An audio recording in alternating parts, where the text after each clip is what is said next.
Hello everyone, welcome back to the Commander's Garage. If you can't tell, that's not my Matt. I did a crossover with my buddy on his channel, presenting my Yu-Gi-Oh! 6 Samurai deck that I used to play. So he's here to actually present his mono green deck for Commander. It's Freyalise Elf Tribal. I'm going to have a link to his video in the description. These are both going out the same day, so as soon as you're done here, go check his out. Without further ado, here's the Casual Duelist. That's right, guys. Casual Duelist here. Welcome back, Planeswalkers and Duelists alike, if some of you followed over from my channel. So a while back, my friend Steve got me into Commanders, and I started building a deck, and as I was building it, they basically told me, oh, all the cards that you're trying to buy right now, they're all in a structure. So this is mostly the Freyalise deck, with some additions to it, so I do apologize for that. So real quick, let's go over the Commander. The Commander is going to be a nice little 5 cost, 2 green, 3 other.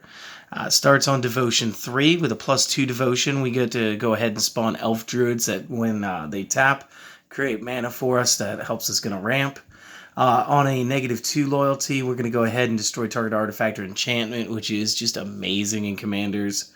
And for the -6 loyalty, basically the finisher move here, you get to draw a card for every green creature you control, which is fantastic in this deck because I'm going to be able to play literally my entire deck every turn.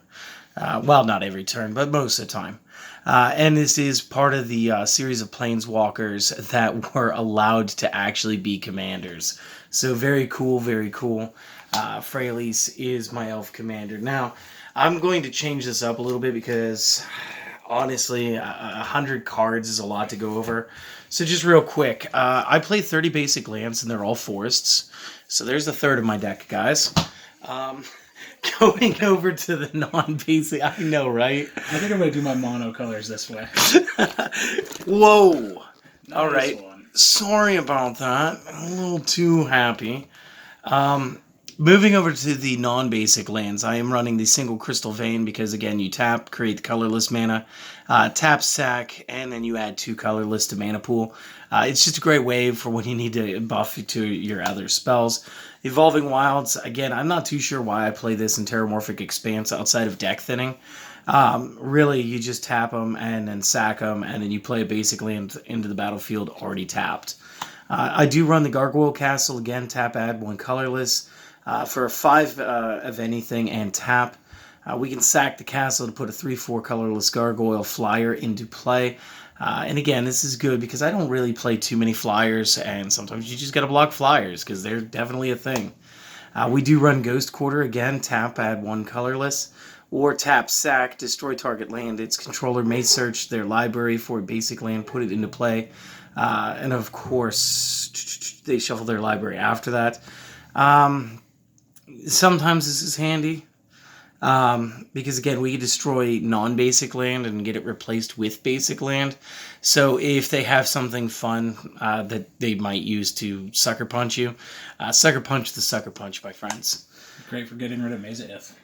I'm going to take your word on that. You haven't played that against me yet. Haunted Fengriff, tap, add 1 colorless. 3 tap, sack, return target creature at random from your graveyard back to your hand.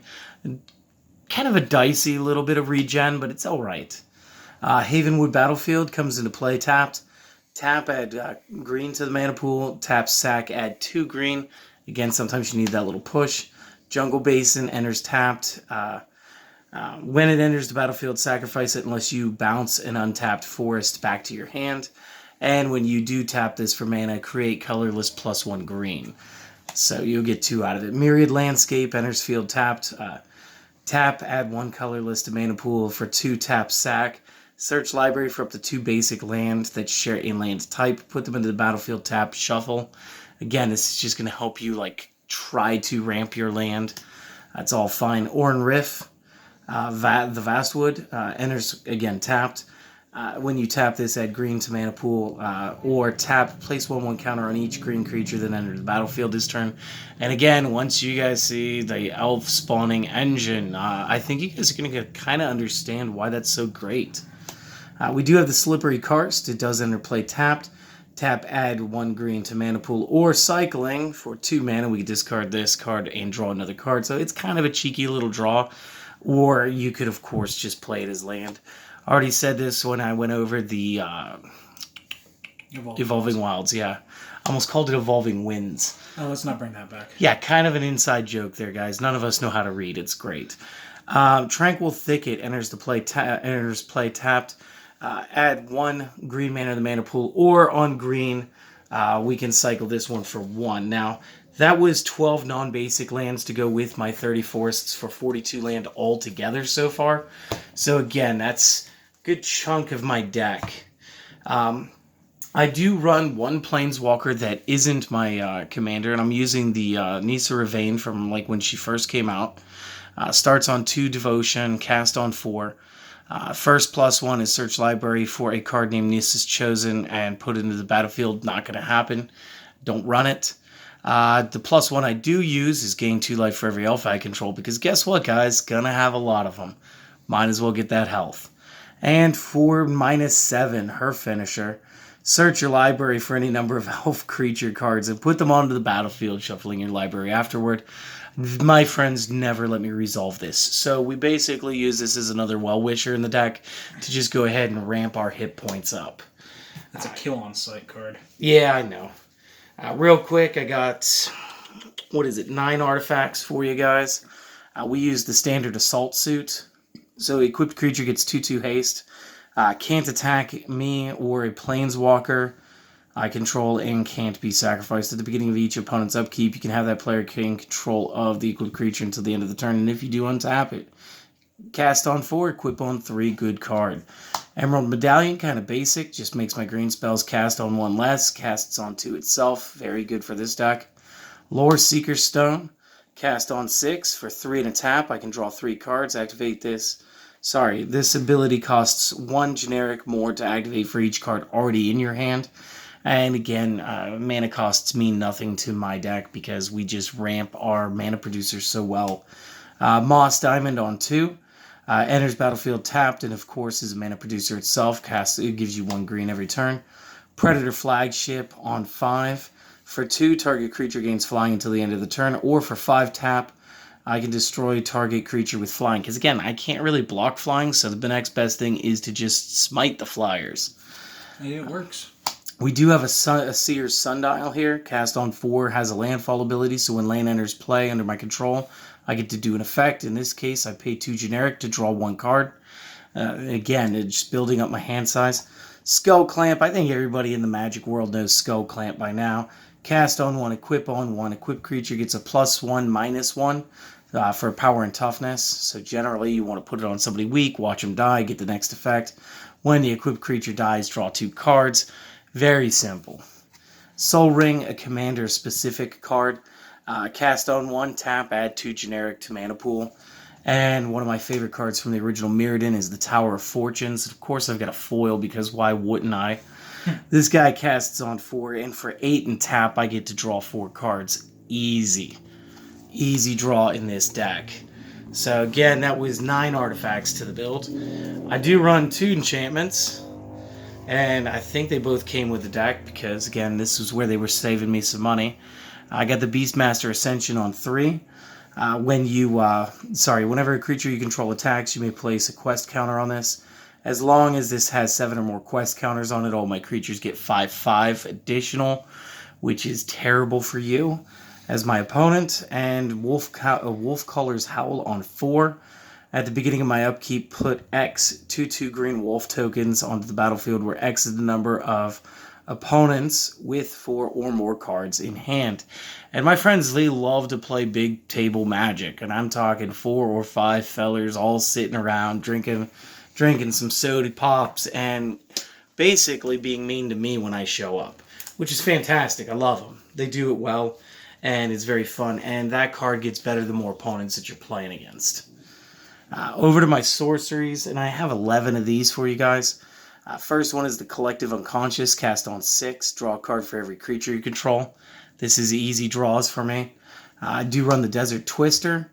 On 6, I get to destroy target permanent, and I love the fact that it just says permanent, so I can go after enchantments, artifacts, land, creatures, Planeswalkers. If it stays on the field, it's getting taken off the field. Very good stuff. Explosive Vegetation, cast on 4, search your library for up to 2 basic land cards, place them into the field tapped, shuffle your deck. Again, this helps me with the early game ramp. We do have Hunt the Weak, and this was great. I think this was Fate Reforged. Cast on 4, put a 1/1 counter on target creature I control, then that creature fights target creature I don't control, which is just fantastic. It's like a little bit of spot removal, but more, Magic the Gathering, a little less Yu-Gi-Oh! Still a great card. Take care of them pesky little flyers. I know, I just can't deal with flyers. I do have the Hunting Triad, and this does lend into what he said about my deck being tribal. This is one of the tribal sorceries, and again, this one's going to cast on 3. Lets me get 3 1/1 green elf warrior tokens onto the field, and I get to reinforce 3. So for the additional cost of 4, I can discard this card instead, and then just put 3 1/1 counters on target creature. So I can choose to either buff one character or generate 3. And again, when you're playing a game of Singleton with a 99 card main and a single commander slot, it's good to make sure your cards can do more than one thing sometimes. Map the Waste, search your library for basic land, put it on the battlefield tapped, then shuffle your library, bolster 1. Bolster 1 is an effect that says choose a creature with the least toughness among the creatures that you currently control, place a 1/1 counter on it. So it's a little deck thinning, and it's a small little bit of bonus to somebody, so... one of the things I do, especially on my finisher, is I actually activate both of these spells. I'll cast Overrun and Overwhelming Stampede, and in that order. Overrun for 5, because I don't know how to count or read. Creatures I control get 3/3 trample until end of turn, and Overwhelming Stampede says until the end of the turn, creatures I control gain trample and get XX, where X is the greatest power among creatures you control. Generally, you want to power up all of your cards to the peak to where they can be before you hit the Overwhelming Stampede, so everybody gets that additional huge bonus too. I can't count how many times I've died to that. It's even worse in my other elf deck where we're just playing, Modern? It was Magic Origins. I was back in block format because I played the Thopters out of that. You talking the red-green elf? The red, black and green elves, right? No, I'm talking about the ones where I use Regal Force. I think it's just block format. Or not block format, it's Modern. Yeah, that is Modern, though. That deck is... You didn't like it either. I never liked elves. Praetor's Council on 8. One of the best cards to come out of... I think this was New Phyrexia when the Praetors took over. I think so. This one says return all cards from your graveyard to your hand, exile this card. You no longer have a maximum hand size for the rest of the game, and this is going to work well for one of my trick monsters that I use in here. I did have the original, but once I got the deck and I was just playing commanders, I traded the other one. I don't know, I just like them all look the same, so a lot of these have the same symbols since they were from the deck. But this essentially lets me play everything twice. And then again, I don't have to drop cards in between turns. Sylvan Offering is 1+X. Choose an opponent. You and that opponent each get a single XX Green Tree Folk. And the other effect is also choose an opponent. You and that player get X 1/1 Green Elf Warriors into play. So you get a tree and a lot of people who hide in the tree. And again, when you're playing big table, it's fun to give one guy a 1 dude and give another dude a bunch of dudes. So that was a weird way of saying that. Last sorcery card is Whirlwind, cast on 4. Destroy all creatures with flying, because again, I don't like flying. I just don't like it, guys. I'm sorry. I don't know what to tell you. I do have 4 instants for you. And then after that, we'll finish out with the 30 monster count. I think we're making pretty good time here. The first instant is the Dragon Scale Boon. Cast on 4, put 2 1/1 counters on target creature and untap it, which can make it very deadly to make it able to block by resetting it that way. Or maybe your opponent is playing some version of a white deck where they tapped out your card on you, and you really do want to hit them with that card. So, very good. You do have Fresh Meat, cast on 4. Put a 3/3 green beast token creature into the battlefield for each creature you put into your graveyard from the battlefield this turn. I don't believe this works for tokens, so it does have to be creatures. It does if it doesn't state non-token, because not all tokens hit the graveyard. They patched that ruling in sometime last year. And All Commander right. also triggers death triggers now too, because it technically hits the graveyard and then the replacement effect goes to the command zone. All right, guys, you heard it here. I haven't played Magic in so long that they changed the rules to break this card even more. So fantastic. Glad I have it. Also play Haro. Cast on 3. As an additional effect to cast, sack a land. Search your library for up to 2 basic land. Put them into the battlefield. This time they do not have to be tapped, but they do have to be the basics. So that is still fine. And then there's Return to Earth. And again, you're going to be like, oh, you hate flying. Yes, I do. So on 4, destroy target artifact, enchantment, or creature with flying. Yeah, I don't like flyers. And again, this has got some versatility to it. I can do one of 3 different effects. So just made sense to put it in. All right, 30 monsters. And I'm going to try to take as little bit of your time as possible now, guys. It's 100 cards. It's a lot longer than your normal 40-card decks. So. I don't know. My 40-card decks only take me about 20 minutes, and I'm at 16 now. It's fine. So we got Creeper Hulk at 5. He's a 5/5 on 5. Has trample and for 2 mana, 1 green, 1 other. Until end of turn, target creature you control has base. Has base power, toughness, 5/5, and gains trample. So that's cool. Makes people big. Destructor Dragon, because you gotta have a flyer if you hate flyers.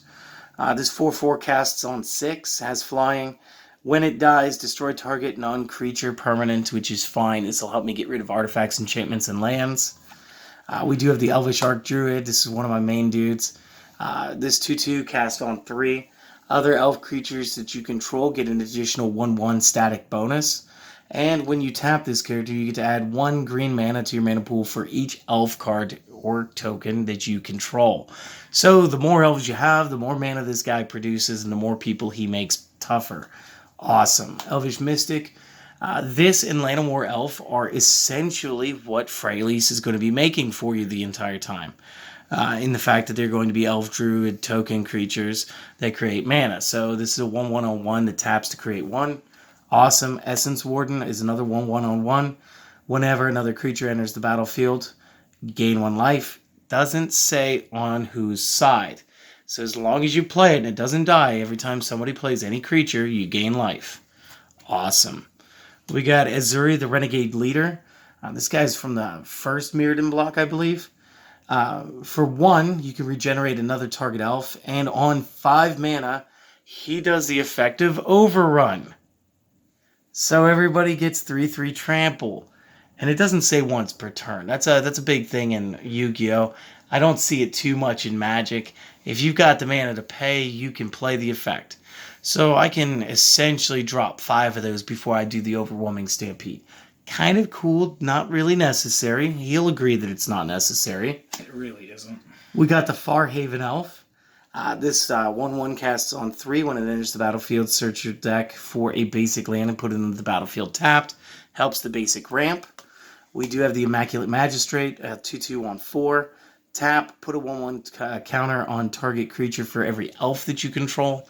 And again, once the population starts to explode, this makes some real monsters out of stuff. I've never been so scared of Land of War Elves in my life. One of those cards that you're going to make monstrous is the Jiroga Warcaller. This 1/1 casts on 1. He has multi-kicker, so we can pay this cost as many times as we like to resolve it as many times as we like. This is a cost that you pay in addition to the casting cost. And you can only pay it when casting.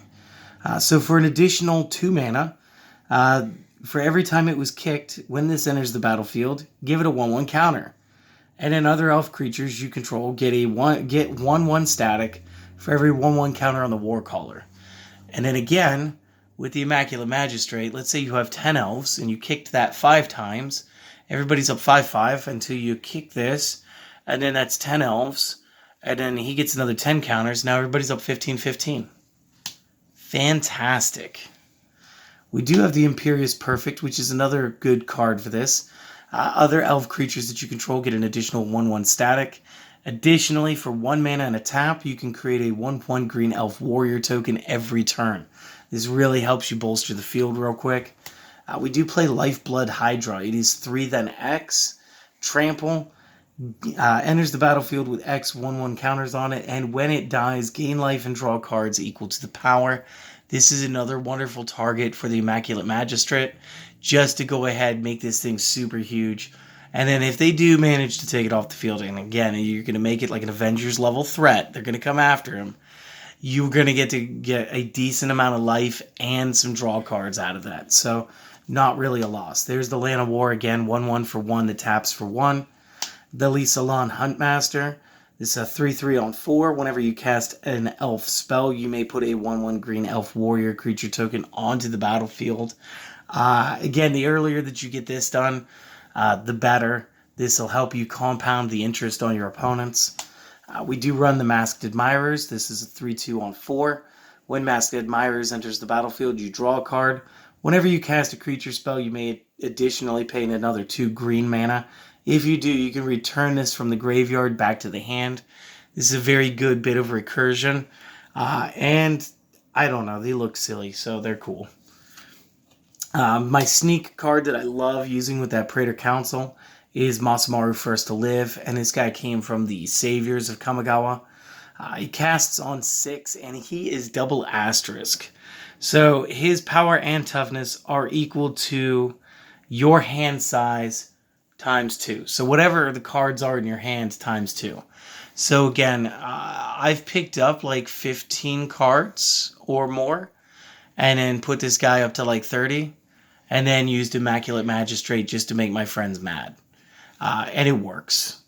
And he's cool. I loved Kamigawa. We are going to use the Priest of Titania. This 1/1 casts on 2. Tap, add 1 green to the mana pool for each elf on the battlefield, much like the Archdruid. We do use the Primordial Sage, a 4/5 on 6. Whenever you cast a creature spell, you may draw a card. We are going to use the Rampaging Baloths. Again, you guys can't have an elf deck without having their pets. You got to have some enforcers, even though they obviously get strong enough on their own. This guy's a 6/6 on 6 with trample and a landfall ability. So whenever land enters play under my control, I can place a 4/4 green beast creature token onto the battlefield. Now remember, I play Evolving Wilds, I play Terramorphic Expanse, I play Harrow, I play the Explosive Vegetation. There's a ton of ways I'm going to be getting those land. I think I also have Wood Elves, and I did say the Farhaven earlier, so plenty of ways to get multiple landfalls just outside of the natural play. We do run a Siege Behemoth, 7/4 on 7, hex-proof, meaning that it cannot be targeted by my opponent's spells. Yep. And Shroud is all spells and abilities? All, yeah. Okay. As long as Siege Behemoth is attacking for each creature I control, I may have that creature assign its combat damage as though it weren't blocked. You get enough elves behind this thing and it's game right there. We have Soul of the Harvest, a 6/6 on 6, elemental, trample. Whenever another non-token creature enters the battlefield under my control, I may draw a card. Sylvan Ranger, 1/1 on 2. When enters the battlefield, I may search library for basic land, reveal it, put it in my hand, shuffle. Sylvan Safekeeper, 1/1 on 1. Sack land. Target creature I control gains Shroud until end of turn. Terastodon, 9/9 on 8. When enters the field, I may destroy up to 3 target non-creature permanents. For each permanent put into the graveyard this way, the controller gets a 3/3 green elephant creature token to the battlefield. I will destroy my own elf tokens just to get some more war elephants. It's fun. Thornweld Archer, because again, I don't hate flyers enough. So this is a 2/1 Death Touch Reach. Let's just jump up into the canopy and grab those flyers. Titania's Chosen, another great thing to do with our, and now I've forgotten the name of it. The Immaculate Magistrate. Titania's Chosen, whenever a player casts a green spell, put a 1/1 counter on it. So this thing is a 1/1 on 3 that can just get beefy just too quick. We do have the Tornado Elemental, 6/6 on 7. When it enters the battlefield, deals 6 damage to each creature with flying, because again, I don't hate flying enough, I think. You may have Tornado Elemental assign damage as though it weren't blocked. So very good there. Well-Wisher, 1/1 on 2, tap, gain 1 life for every elf on the battlefield. Doesn't say my side. So if we're unlucky enough to be playing elves on elves and you don't have the right elves and I do, well, I get to gain extra hit points just because you're playing elves as well. We do have the Wolfbriar Elemental. This 4/4 casts on 4. Has a multi-kicker for a single green. When it enters the battlefield, put a 2/2 green wolf creature token onto the battlefield for each time it was kicked. And remember all the mana ramp. Would you like 20 or 30 wolves, sir? Wood Elves. 1/1 on 3. When it enters the battlefield, place Forced from deck into the battlefield. And last but not least, Wren's Run Packmaster. This 5/5 casts on 4. This has a great effect called Champion. In this case, we're going to champion an elf. When you champion, you basically play this over top of it. It's sort of like Pokemon. You evolve the character. And then when this creature leaves the battlefield, the card that you championed returns to the battlefield. On 3 mana, you can put a 2/2 green wolf token onto the battlefield. Additionally, wolves you control have Death Touch, my friends. Because Death Touch wolves, that should be a thing. And I've got like 4 effects that spawn wolves. So again, I was putting most of this together. Like, I just wanted to build this. And then they saved me so much time and effort. That's the one thing I love about the Magic community. Everybody's so willing to help everybody. It's so cool. And most of what I really wanted to play was in a structure deck. So this is lightly modified. I do hope that you guys enjoyed this. Do you have anything else to say? Just go check out my samurai deck on his channel. Link's gonna be in the description. It should be up same time. Yeah, we're gonna coordinate that for sure. And other than that, look forward to a couple more videos from me. I've been busy with work lately, trying to get caught back up with getting my decks out on time. Other than that, guys, I'll see you later. All right, guys, peace.